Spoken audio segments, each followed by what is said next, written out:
Hello guys, welcome to our channel. Today in this video we will discuss exciting news of Ripple and if they officially overtook Swift.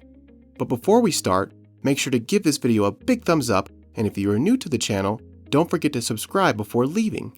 Also, hit that bell icon so that you can get notified whenever we will upload a new video.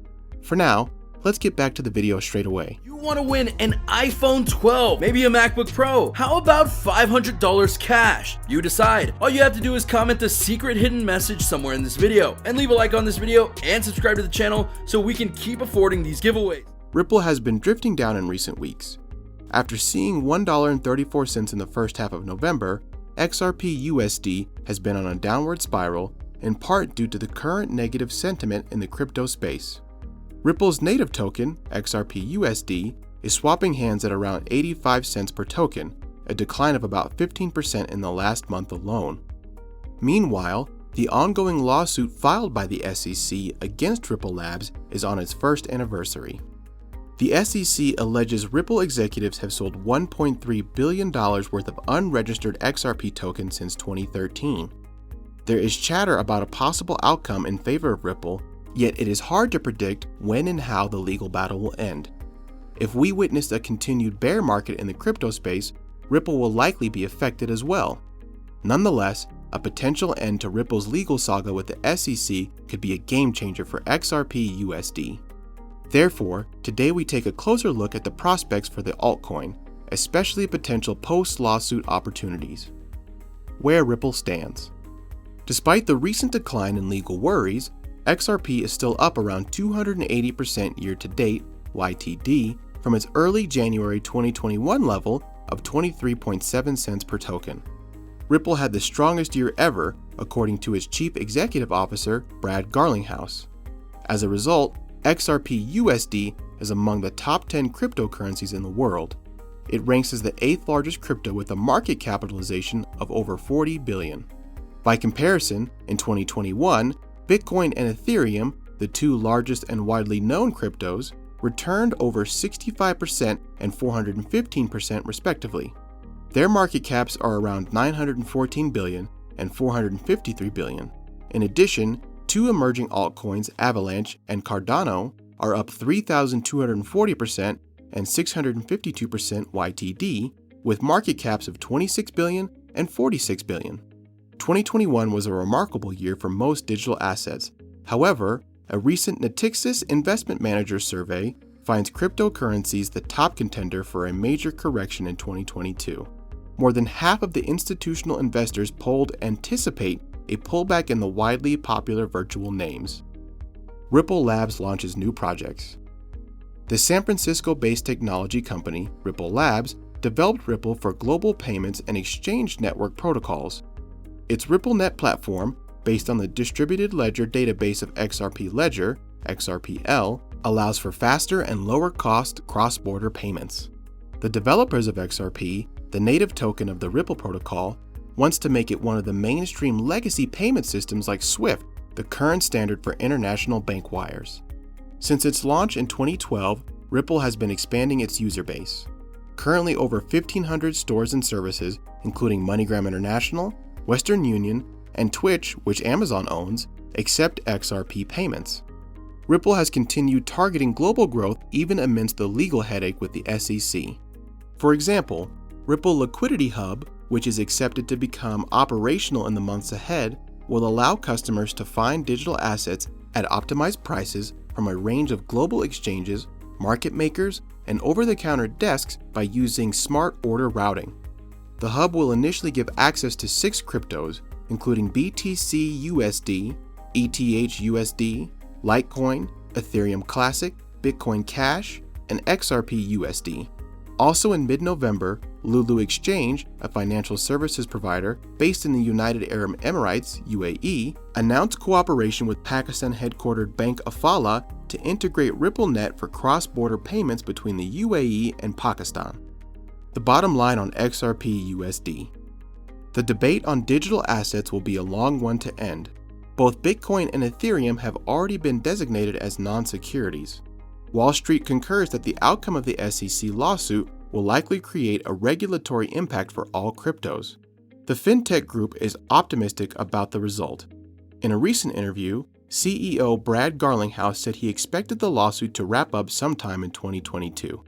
What's more exciting for investors is that Ripple will possibly go forward with an initial public offering after the case is settled. Nonetheless, Ripple has recently been delisted on numerous platforms due to regulatory concerns. Most recently, BitBuy, a Canadian crypto exchange, announced that it would be delisting XRP-USD effective January 13, 2022.